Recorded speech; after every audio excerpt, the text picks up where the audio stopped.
Colin Cowherd.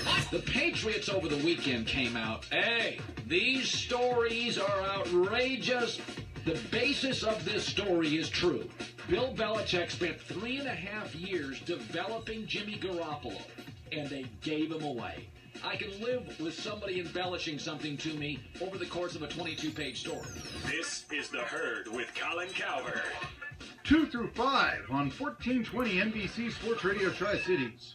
Are you ready to take a ride of your life? Let Black Wolf Harley-Davidson get you started right with a Harley-Davidson Riding Academy new rider course. The course offers hands-on instruction and real course experience that can teach you the skills you need to get the most out of riding.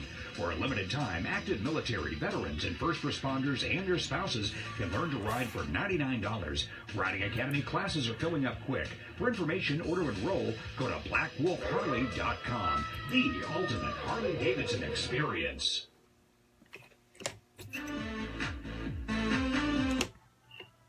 Tri-City Sports Now is back with me, Marky Billson, our final segment. Don't forget, this Monday night on 1420 NBC Sports Radio Tri-Cities, we will have the first place team in the Three Rivers Conference, boys basketball, as well as the girls basketball, Unicoi County traveling to Hampton.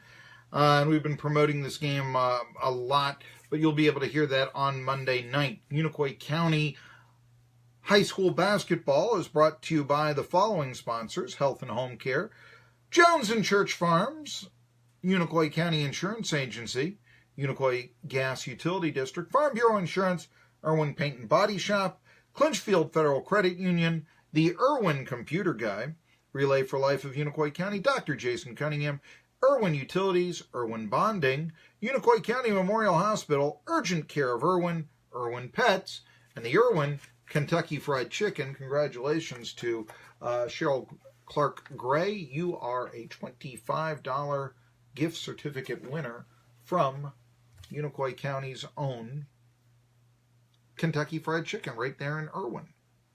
So we'll hear from you 6:30 this Monday. I'll be in Hampton doing the play-by-play for the women, girls, females, whatever term you wish to use. And then they're under 18, so girls is technically, I think, the way that it's used. I think, are there seniors who are turned 18? I don't believe so. And then you have, with the second point, you do have the boys in first place, 4-0 in the Three Rivers Conference, despite the absence of Clay Simpson. Unicoi County surprising people in the Three Rivers Conference this year. So, we'll look forward to that. You mentioned, I was going to get to this.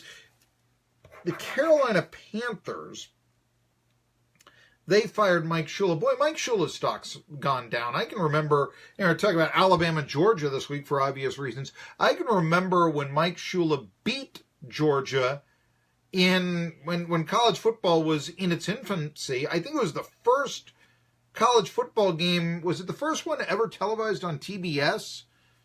TBS doesn't do college football anymore, but they used to. And it was the first college game, I think, ever broadcast on TBS, or at least it was highly discussed. I can remember the Atlanta Braves broadcast, all they could talk about for, weeks on end was the Alabama-Georgia game and asking Ernie Johnson who he thought would win, and he would always play it well. I think they'll both play well, and, he'd never make a pick. Banners went up at baseball games. Ernie, Alabama, and Georgia. But Mike Shula was the quarterback at Alabama then, and he led Alabama to a game-winning 2-minute drive, fourth quarter, win the ball game against Georgia. Boy, has his stock fallen since then. Yeah, he gets fired for Nick Saban. Now he's fired as the Carolina Panthers offensive coordinator. Norv Turner, that's who the rumor is going to replace him with the Carolina Panthers. What do you think about that? Other coaching moves, Seattle Seahawks fire their defensive coordinator, Darnell Beevil. Don Martindale is the new defensive coordinator with the Ravens. He used to be the defensive coordinator of the Broncos in 2010.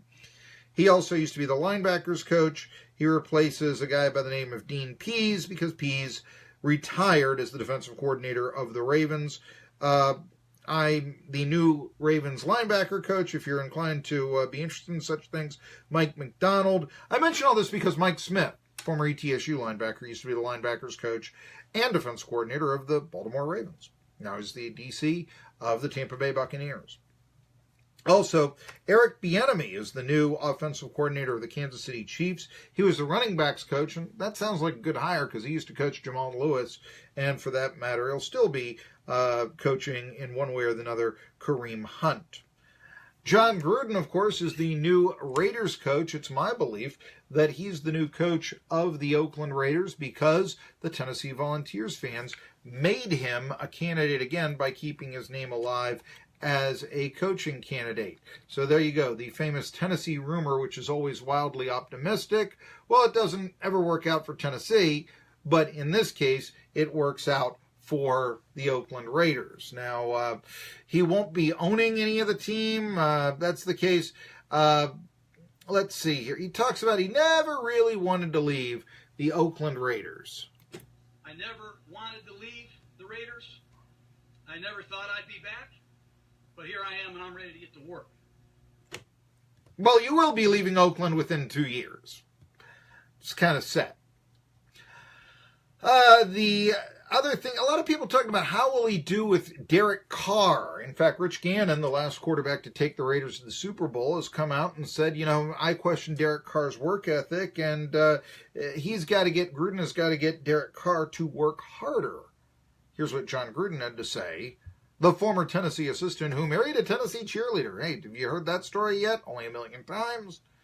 Well, here's what they had to say, or what Jon Gruden had to say about Derek Carr. He has a great arm talent. He's athletic. He's got natural leadership skills. He's young. He's in his prime. He's healthy now. He's, I think, been in a lot of different systems. He's played for a number of different quarterbacks. There has not been a lot of continuity around him that way. I think he's got a huge upside. I can't disagree. Can you? A couple of stories that have broken out in this show that I'll conclude with. The Houston Astros, world champions. They really want to have this just monster pitching staff, and they are reportedly very close to getting Garrett Cole from the Pittsburgh Pirates. He's their top starter, former number 1 draft choice. Has been a big winner in Pittsburgh. Really the only stud pitcher that the Pirates have. And so it appears that the Pirates are going to, as they have not made the playoffs in a couple of years, and it appears that they are now seriously regressing and going back into the days in which they had 20 straight losing seasons. Oh boy, that makes me... Well, no, you want to remain objective about this, don't you? I mean, come on, it's not, you don't want to, be biased here, but disappointing for the Pirates fans, that's for sure. Virginia Tech, I told you that I'd get to this. The Edmonds brothers are declaring for the National Football League draft. Terrell Edmonds, he's the junior safety, and true junior linebacker Trumaine Edmonds, both are leaving school early for the NFL, according to Yahoo Sports. Each projects to go in the first 3 rounds, in joining an impressive family tree that includes an older brother. That would be Trey Edmonds, tailback behind Alvin Kamara with the Saints. And for that matter, Farrell Edmonds, who was a 2-time Pro Bowl tight end with NFL experience. So 4 members of that family could play NFL football. That's impressive. Can debate whether it's as impressive as the Manning dynasty, but they call it a dynasty now. Yeah, that's what it. Great lineage, as Gilbert Gottfried once said. What are these guys? Racehorses?